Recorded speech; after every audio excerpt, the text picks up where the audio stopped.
Isag ikapila pa mo nagkaparihas og apelyido, likayi ang mga tawo nga nakaminos nimo.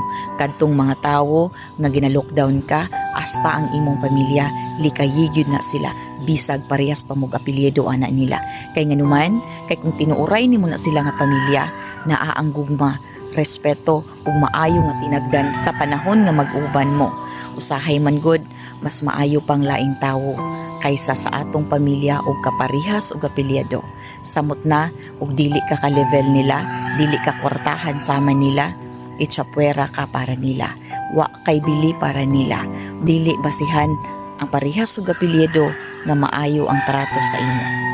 Sad, but it's true. Mo nay realidad sa kinabuhi nga usahay mas maayo pa ang dili nimo parihas og apelyido kay maayo pa og tinagdan ug taas pa og respeto sa imo.